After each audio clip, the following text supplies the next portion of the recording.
Welcome to the Futility Closet podcast, forgotten stories from the pages of history. Visit us online to sample more than 10,000 quirky curiosities from singing sand to Dickens poetry. This is episode 272. I'm Greg Ross. And I'm Sharon Ross. In 1822, Irish thief Alexander Pearce joined 7 convicts fleeing a penal colony in western Tasmania. As they struggled eastward through some of the most inhospitable terrain on Earth, starvation pressed the party into a series of grim sacrifices. In today's show, we'll follow the prisoners on their nightmarish bid for freedom. We'll also unearth another giant and puzzle over an eagle's itinerary.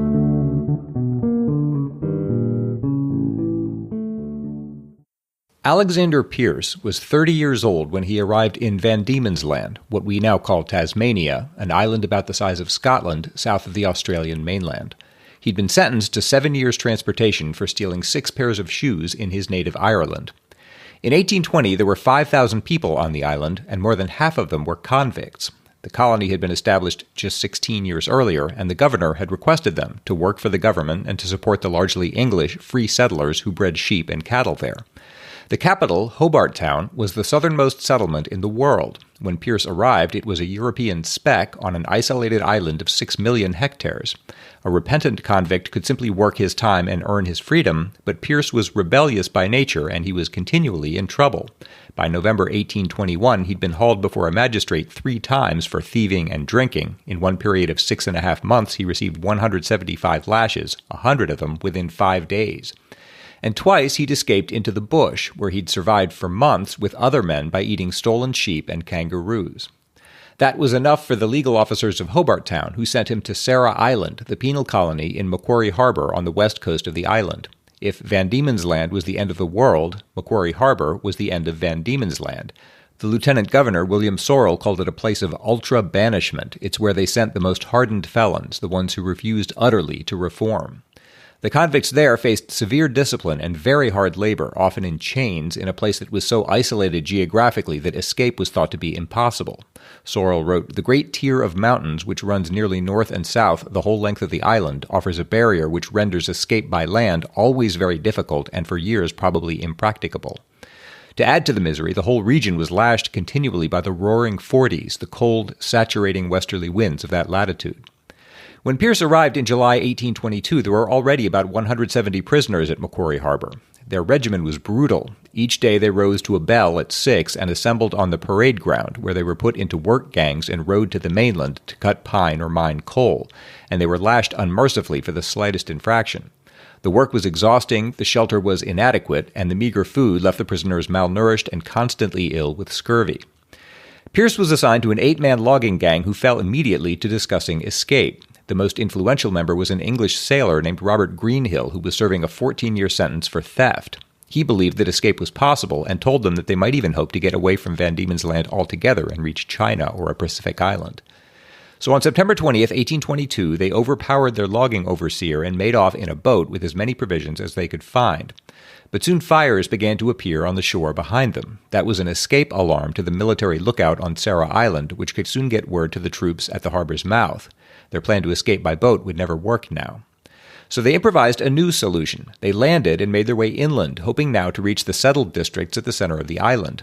They had been told this was impossible, but Greenhill's experience at sea had taught him how to navigate by the sun and stars, and if they could reach the island's center, they might hope to meet a sympathetic farmer or another group of escapees who could help them evade capture. By 3 p.m., they had begun to climb the first range of mountains, hoping not to be spotted by the commandant's telescope as Macquarie Harbour came into view behind them.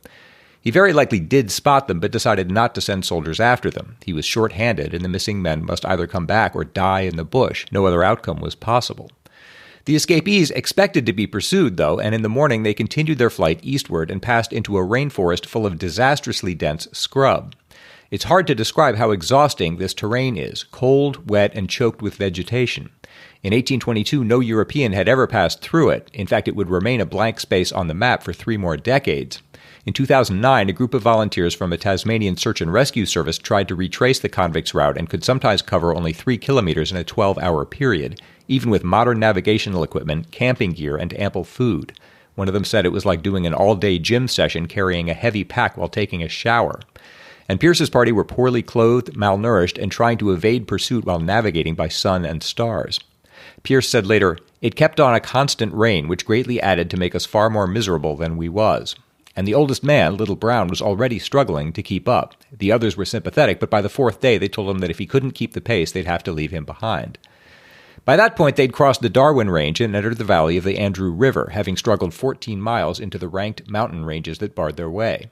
That was progress, but they were running out of food now, and there was no prospect of finding more. Doubts began to set in on the fourth night as they struggled to build a fire with wet green scrub on the slopes of the Engineer Range. Pearce wrote, "Some of them began to see their folly and wished themselves back at Macquarie, although it was a place where they undoubtedly had to encounter numerous difficulties. As bad as Sarah Island had been, it was surely better than their present misery, and they saw no hope of relief." Greenhill was still the leader and would have tried to keep their thoughts on the freedom ahead of them, but relationships were fraying under the strain. Probably the three oldest men, Brown, William Kennerley, and Alexander Dalton, would have banded together as they were the slowest. On the fifth day, the heavy rain forced them all to stop, and they took what shelter they could, fighting over who should gather wood for a fire. On the sixth night, Kennerley suddenly said he was so hungry that he could eat a piece of a man. Their rations had run out 2 days earlier. Kennerley had probably meant nothing by the comment, but Greenhill, a sailor, had found his own thoughts tending in the same direction. His friend Matthew Travers supported him, and it would have been difficult for the others to oppose them. They were all relying on Greenhill to navigate. So on the seventh day, they began to talk seriously about sacrificing one of their number. They were near the southeastern base of the Engineer Range, heading east toward the Franklin River, and Pearce, Greenhill, Travers, and John Mather happened to be in front. Greenhill broached the subject and said it might be the only option they had left. Mather said it would be murder to do it. Greenhill said, "I'll warrant you I will eat the first part myself, but you all must lend a hand, that we all may be guilty of the crime." They considered who the victim should be, and Greenhill suggested Dalton, who he had said volunteered to help officers flog prisoners back on Sarah Island. We don't know whether that's true, but the others accepted it. According to Pearce's later confession, in the early morning of the 8th day, in the rainforest near the western bank of the Franklin River, quote, "Dalton, Brown, and Kennerley had a fire by themselves as a little break-wind. At 3 o'clock in the morning, Dalton was asleep. Greenhill got up, took an axe, and struck him on the head with it, which killed him, as he never spoke afterwards." Mather, Travers, and Greenhill sated their hunger that night. The others refused, but Thomas Bodenham and Pearce joined them in the morning. Dalton's friends Kennerley and Brown refused. They must have realized that one of them was next, and together they quietly vanished during that morning's march.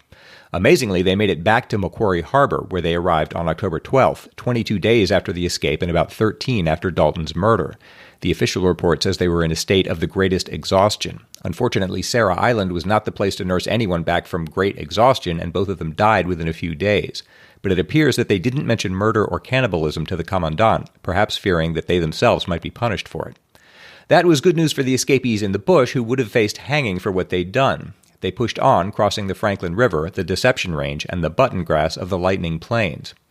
After 4 days, they were severely hungry again and needed another victim. We know that this turned out to be Thomas Bodenham, but Pearce's confessions give differing accounts as to how it happened. 10 years later, in 1832, the surveyor William Sharland discovered human remains in the area. He wrote, "They may probably be the remains of some of those unfortunate wretches who have absconded from Macquarie Harbor to seek this melancholy termination of their existence." The party was now down to 4 men. Greenhill took Bodenham's shoes, and they struggled on. They resolved not to resort again to cannibalism, but this resolution couldn't last. Privately, Mather had suggested to Pearce that they kill Greenhill, but in fact the next to die was Mather himself. Here again, Pearce's accounts differ. He tends to claim that he was away from camp when these deeds were done, which may not be true. But the outcome is the same. Near Mount Arrowsmith, John Mather was sacrificed for the rest of the group. This was a gruesome game, and Pearce must have seen that he was unlikely to win it. His 2 remaining companions, Greenhill and Travers, were friends. The party still relied on Greenhill to find their way, so for the present Pearce had to remain with them. But the land was changing, coming more and more to resemble the backcountry near the center of the island, where all 3 men had worked. This might have led them to hope for an end to their suffering, but 4 days after John Mather's death, Matthew Travers was bitten by what Pearce calls some venomous reptile, perhaps a tiger snake. He was incapacitated, and Pearce and Greenhill had to half carry and half drag him forward. They struggled eastward like this for 2 more days until it became clear that gangrene was setting in, and Pearce and Greenhill retreated into the woods to discuss what to do. According to Pearce, Greenhill suggested that they kill him, and in fact, when they returned to the campfire, Travers was in such pain that he begged them to do it. After he'd fallen asleep, one of the others took up the axe and finished him. That left two men, Greenhill and Pearce, who now watched each other warily as they stumbled into increasingly fine country, probably west-northwest of the present-day town of Hughes. They were now trying to reach Table Mountain, which Pearce knew because the prison had once assigned him to work on a sheep farm there. But by this time it was hard to think straight and navigate. The two probably wandered in circles for a time, making little headway and increasingly distrusting each other. They kept their distance during the day, and at night Greenhill slept with the axe under his head while Pearce made his own fire some distance away. Pearce seldom slept. He said in his confession, "I acted with the greatest precaution, never trusting myself near him, particularly at night." This descended into a miserable, starving stalemate, with the two men traveling together and yet unwilling to trust one another. Pearce was smaller than Greenhill, but at least as strong. He said that he several times caught Greenhill preparing to kill him, but when he moved to defend himself, the other man backed down. In the end, it came down to a contest of wakefulness, and Pearce won. He said, "One evening, while he was asleep, I crept slyly to the brush where he lay and took the axe from under his head and gave him a severe blow on the head, which deprived him of his life." That removed the threat of murder, but it left Pearce exhausted and alone in a trackless wilderness with no means of finding his way. After 3 days, he was still searching for Table Mountain. He'd considered killing himself, but had neither the energy nor the means to do it, and he was starving now. When he stumbled into an abandoned Aboriginal camp and ate some raw scraps of kangaroo and possum meat from the ground, it was the first non-human meat he had tasted in nearly 7 weeks. Several days later, he managed to catch 2 ducks, which he ate raw, and 4 days after that, after struggling through some of the most difficult country on earth for at least 49 days, he heard the sound of a flock of sheep. He managed to catch and kill a lamb, but he'd hardly started eating when someone put a musket to his head. By a great coincidence, this turned out to be Paddy Maguire, a fellow Irishman whom he'd met when he'd worked in this area. He told him his story without saying what had happened to the others. He spent 2 weeks recovering his strength, first with Paddy and then with his brother Mick. At length, he threw in with some other escaped convicts, but he was captured with them on January 11, 1823, when someone turned them in for a reward. Greenhill had led the escapees well. Pearce was recaptured 150 kilometers due east of Macquarie Harbour, having remained at large for almost 4 months. 2 days later, he was in Hobart Town Jail. He freely told his story of murder and cannibalism, but they refused to believe him, assuming he was covering for the 5 men who were still at large. Even if his story was true, there were no witnesses to the murders, so there'd be no way to convict him of the crime. So they simply sent him back to Sarah Island to complete his sentence of 7 years. There he was a hero to the other convicts, having shown that escape was more viable than they'd been told. His story was inconsistent, but no one was attending very closely to the details. To discourage the other prisoners from following his example, the commandant gave him a turn in solitary confinement and made him wear heavy leg irons in the logging operations. That might have made for a grim sort of happy ending if it weren't for Thomas Cox, a young Shropshire robber in the same logging operation, who began entreating Pearce to escape with him, hoping to gain by his experience. Pearce turned him down until Cox managed to gather some fishhooks, a knife, and tinder, and Pearce began to think they might have a chance. He couldn't face the journey eastward again, but he thought they might head north up the coast toward the settlement at Port Dalrymple. They slipped away into the dense forest, and by the 5th day had reached the King River, where they felt increasingly sure that they'd evaded their pursuers. But Pearce became enraged when he learned that Cox couldn't swim, which meant he would be a burden at every river along the coast. In a rage, he killed him, butchered his body, and ate some of the remains. He swam across the river and got as far as the upper end of Macquarie Harbour, hoping to reach the Southern Ocean and pass up the beach, heading north. But at last something stopped him, perhaps the knowledge that he'd be hungry again, or fear that he'd be killed by Aboriginal people, or fear of another arduous journey. He went back to the harbor, hoping vaguely to survive near the King River, and finally simply gave up. He lit a fire to attract a ship, which arrived to find him wearing Thomas Cox's clothes. He freely admitted to killing him. Strictly speaking, because Alexander Pearce was the only survivor of this whole gruesome business, we don't know how much of the story is true. In the flight east, all we really know is that 8 men went into the bush and 3 came out. The first 2 said nothing about murder or cannibalism. Only Pearce described those, though it's hard to see why he'd invent such a damning confession. In the second escape, the remains of Thomas Cox were eventually found half-butchered, which lends some credence to the rest. Pearce was tried for murder, quickly found guilty, and hanged on July 19, 1824. Reports claimed that on the gallows he said, "Man's flesh is delicious. It tastes far better than fish or pork." Afterward, his body was dissected by surgeons, as was usual with the corpses of murderers in those days. His skull was passed into the keeping of the American phrenologist Samuel Morton, and today it resides in the University of Pennsylvania Museum of Archaeology and Anthropology. In 2002, Janet Monge, the keeper of skeletal collections, told the Melbourne Herald-Sun, "I know Alexander well. I pat him on the head each morning." Seen purely as a feat of endurance and navigation, Alexander Pearce's journey is a stunning achievement. The Tasmanian search and rescue team who followed his steps almost 200 years later wrote, "The fact that Pearce survived this epic journey is a remarkable testament to him. He was unprepared, ill-equipped, poorly clothed, and negotiated unknown terrain. If it weren't for the cannibalism, he'd probably be hailed as an Australian folk hero.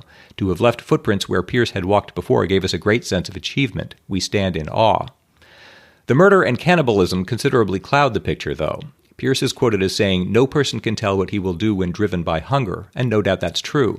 But his murder of Thomas Cox was driven more by rage than desperation, by his own admission, and his life up to that point was one of unrepentant, incorrigible crime, drink, and defiance.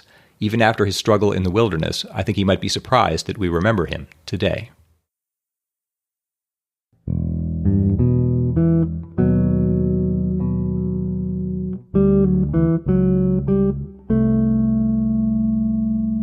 Futility Closet would not still be here today if it weren't for the generous support of our listeners. If you'd like to help support our celebration of the quirky and the curious, you can find a donate button in the support us section of the website at futilitycloset.com.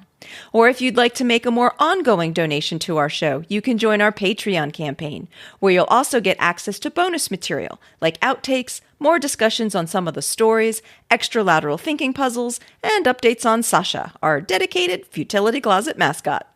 You can learn more at our Patreon page at patreon.com/futilitycloset, or see the support us section of our website for the link. And thanks so much to everyone who helps keep Futility Closet going. We really couldn't do this without you.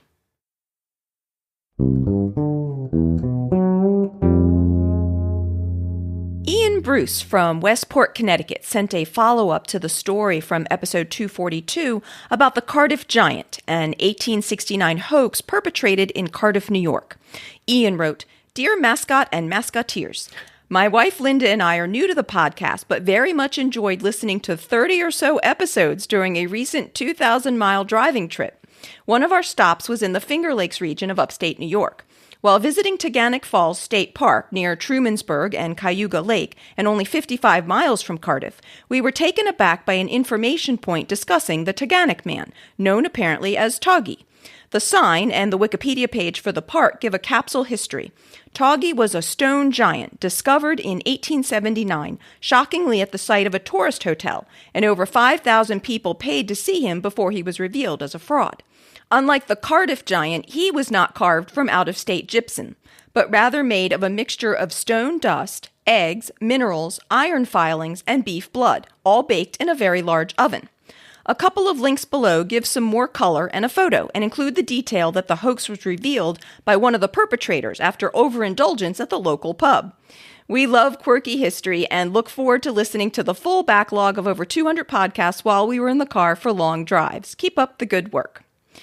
So thank you for that follow-up, Ian, and the links, which are always much appreciated, and your pronunciation tips, which everyone probably knows by now how I feel about those. In July of 1879, workers were widening a road near the Taconic House Hotel in what is now part of the Taconic Falls State Park, when they uncovered what appeared to be the figure of an enormous petrified man, with what seemed to be roots from a nearby tree growing around its neck.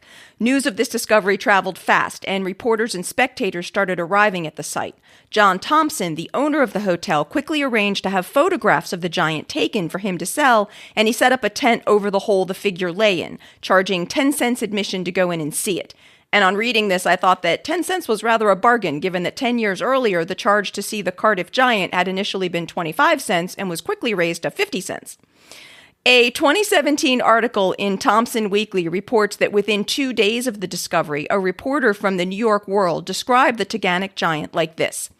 He is nearly 7 feet long and was apparently a muscular man without a superabundance of flesh, but with the muscles, joints, and bones quite prominent. He lies upon his back with his head slightly raised, the right arm following the line of the body, and the hand resting on the right thigh, the left arm crossed over the right, with the right leg crossing the other just below the knee, the left foot being somewhat deformed or claw-shaped and resembling slightly a summer squash, as an honest country woman present remarked. The head indicates a low degree of intellect, the forehead slopes back, and the crown is shaped like an ape's. The nose is flat and broad at the end, and the cheekbones are low rather than high. The joints, knees, etc. are very distinct, and the muscles and bones are indicated perfectly. Surprisingly, given that the Cardiff giant was one of the most well-known hoaxes in American history, and that surely people still remembered it in 1879, thousands of people paid to see this new giant and buy the photographs of it. Scientists chipped off small fragments of the figure to study, and I read both that they either rendered a variety of mixed opinions, or, according to an article originally published in 1953, after analyzing these bits of the body, the scientists proclaimed that without a doubt, here was an authentic petrifaction of a human being of an extinct prehistoric race. The Tompkins Weekly article does report that there was at least some skepticism in the press about this new spectacle. A headline in the Watkins Express a week after the find read, "A prehistoric image, or a good counterfeit of one, exhumed at Taconic Falls." An article in the Waterloo Observer from the same day said, although fossils have been frequently found in the immediate vicinity and petrifications of various kinds are occasionally brought to light, there is a suspicion that the specimen lately discovered is the handiwork of clumsy man and not of nature. As Ian noted, the hoax was revealed when Frank Kreck confessed in a tavern that the giant was a fake. Thompson, the hotel's owner, had devised the scheme in order to attract business to his hotel and had engaged Kreck and Ira Dean, a local mechanic and engineer, to help. It said that Dean studied chemistry in order to learn the main ingredients of the human body and then developed the mix of eggs, beef blood, iron filings, and cement that was used to fashion the giant. One thing I couldn't find out was where he got access to a large enough oven to then bake his concoction. But after it was baked, the three men worked late at night to bury the 800-pound figure. They tunneled in from the side so that the earth above it would remain undisturbed and pushed the giant in, wrapping a tree root around its neck to further create the impression that it had lain there for a considerable time. And the fact that the ground above the figure didn't show any signs of having been disturbed, it was said, for 1,000 years, was later cited as rather convincing proof that the giant must be authentic. It said that even after the giant was exposed as a fraud, there were scientists who refused to believe that Dean had created it himself and that he had to make a new miniature version in order to convince them. It's not known where exactly the Taconic giant is today. While it was being removed from the spot where it was found, it fell and broke into pieces. It's thought that those pieces were buried in an orchard near Trumansburg, but that's all we have to go on for where it might be now. And you said all this happened within 55 miles of and 10 years later. So, I mean, people had to have remembered it. That seems like a giant red flag. I mean, why would anybody fall for that? You know, I wondered if, like, in 1879, there's so little new to see each day that, like, even if there's a chance it's a hoax, maybe it's just exciting and different. Yeah, I guess maybe it looked like a giant coincidence. Also, one of the articles that I read, the reporter said that in that time period, people were really drawn to the unusual and to spectacles. I mean, P.T. Barnum was at his height, and people wanted to believe there were these miraculous, wonderful things. That would be exciting if you could get yourself to believe it. And next I have a possible spoiler for one of the puzzles in episode 266. Clay Roper wrote, "Howdy Podcat and Pod Crew. I just listened to your September 30 Lateral Thinking Puzzle episode, and I had a totally different answer for number 7. 29. I heard there are 30 cows, 28 chickens. How many didn't? And interpreted 28 as an ordinal describing the number of one of the cows, and chickens as a verb describing the action of reacting in fright. In other words, I took 28 chickens to mean that one specific cow, number 28, was spooked, leaving 29 that didn't. Anyway, love the show as always. Best to you three, and thanks for starting my weeks out right." So that was another possible interpretation and answer, and I still think it was a really cute puzzle, so I was glad to have a chance to revisit it. Yeah, that's a completely valid answer. Thanks so much to everyone who writes to us. We really appreciate the comments and follow-ups we get. So if you have any that you'd like to send to any of us pod crew or masketeers, please send them to podcast@futilitycloset.com. It's Greg's turn to try to solve a lateral thinking puzzle. I'm going to give him a strange-sounding situation, and he has to try to work out what is going on, asking only yes or no questions. An eagle flew into Iran, and a group of scientists went broke. Why? It's got to have a lateral answer. An eagle flew into Iran, and a group of scientists went broke. Yes. Is the eagle a jet? No. Oh, man, you're kidding. No. It's supposed to be a jet. It's supposed to be a jet. An actual eagle, I got then. the puzzle wrong. An actual eagle, a bird with feathers. Okay, did the scientists went broke? Had they made some kind of wager No. on anything? No. Nothing. Well, maybe they did in their personal lives, but not that I know about. Went broke because of an investment they'd made in something that went south? No. Okay, did they go broke because the eagle flew into Iran? That was the first, first thing that happened. Yes. You have to check everything. Yes. Okay, so the eagle is a bird. Yes. Is it native to that region? No. Wow. Were the scientists experimenting with the eagle in some way? Connected directly to the eagle? Were they studying the eagle? Yes. Did they expect it to go into Iran? No. Did they go broke because they couldn't retrieve the eagle? No. That's a good guess. It's a good guess. It's a very special prized eagle. Yes. Are these American scientists? Why do I assume that? No, they're Russian. Russian scientists. And they were studying a Russian eagle. We're studying a Russian eagle. Yes. An eagle native to Russia. Yes. What's it doing in Iran? Okay. Were the scientists in Russia when they lost the money? Yes. Okay. And when you say the eagle flew into Iran, was it flew under its own power the way a bird flies? Yes. It flew across an international border. Yes. Into Iran. Yes.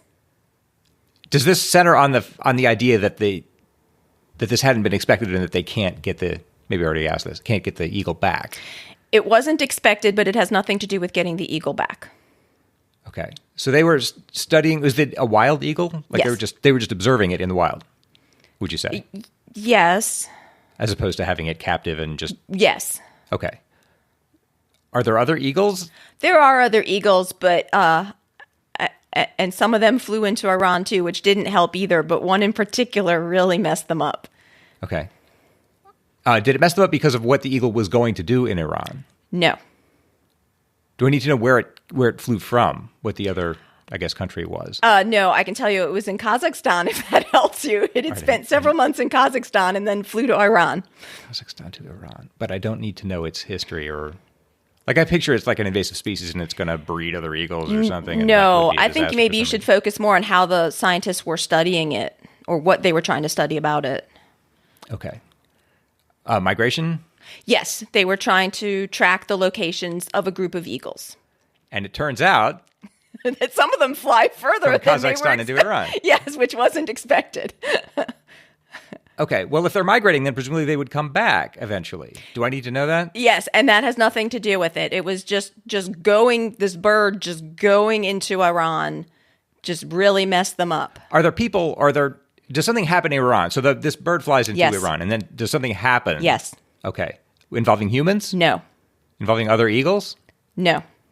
Involving other living creatures? No.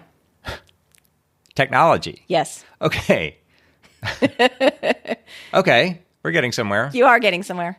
Military technology? No. Okay, the eagle flies into Iran. Yes. And I'm picturing like sensed by some kind of technology. Not quite. Imagine you're a scientist trying to study birds and their movements. What might you do? Well, you'd attach some kind of a tracking device on the eagle. Yes. So, yes. So they could use that like GPS or something. So they could use that to track its movements and see it go from Kazakhstan into Iran. Yes. Did that give them more information that's germane here? Somehow? Did they learn something that they hadn't known before? Well, they did. They learned that some of these eagles go into Iran, which they didn't expect. But there was a problem, specifically because of international borders and it going into countries they hadn't planned on. A legal problem? No. Financial. Do they pay a fine or a penalty of some kind? No, but they do have to pay something. A duty or a fee of some kind for allowing technology to cross the border? Not exactly. Do they pay it to Iran? No. Do they pay it to their own government? No. Some governing body? No. I mean, try to think about this. The eagle's got a tracking device on it. Mm-hmm. And it's actually what it's sending them back is text messages about where the location of the eagle is. So, but how does that lose the money is what I'm not able to see. It was just the cost of sending the message itself? Yes, the fees for sending text messages from Iran to Russia.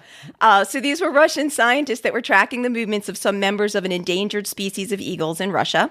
And the birds were carrying these tracking devices that would send text messages of their locations very frequently back to the scientists.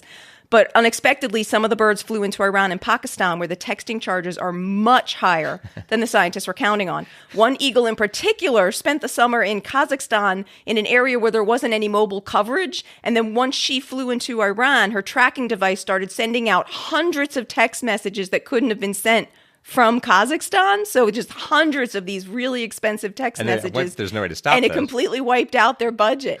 So in the end, they had to launch a crowdfunding campaign just in order to be able to continue their research. So happily, no eagles died, though. They just flew further than was expected. If anyone has a puzzle that they'd like to send in for us to try, please send it to us at podcast@futilitycloset.com. Our podcast wouldn't still be here today without the generous support of our wonderful listeners. If you'd like to help support the show, please check out our Patreon page at patreon.com/futilitycloset or see the support us section of the website at futilitycloset.com. While you're at the site, you can also browse through Greg's collection of over 10,000 compendious amusements. Check out the Futility Closet store in case you want a penguin-themed mug or t-shirt or baby's bodysuit. Learn about the Futility Closet books and see the show notes for the podcast with links and references for the topics we've covered. If you have any questions or comments for us, you can email us at podcast@futilitycloset.com. Our music was written and performed by my stupendous brother-in-law, Doug Ross. Thanks for listening, and we'll talk to you next week.